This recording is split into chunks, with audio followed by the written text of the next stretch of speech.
থেকে 100 বছর পর ক্যালেন্ডারের পাতায় যখন 2124 সাল, আমাদের প্রায় প্রত্যেকের দেহ তখন মাটির নিচে, অস্তিত্ব তখন রুহের জগতে। ইতিমধ্যে ফেলে যাওয়া আমাদের সেই সুন্দর বাড়িটা হয়তো পরবর্তী প্রজন্ম ভোগ করছে। পছন্দের কাপড়গুলো ব্যাকডেটেড হয়ে গেছে।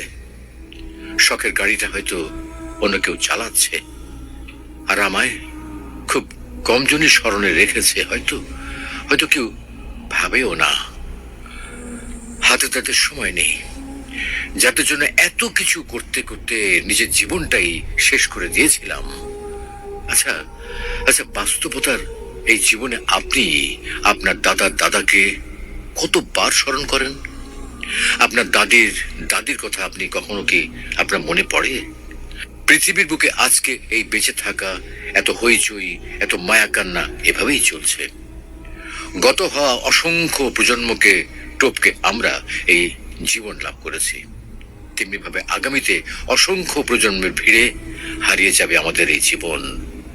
কিন্তু খুব কম লোকই সময় পায় ফেলে যাওয়া জীবনটা একটু ফিরে দেখার।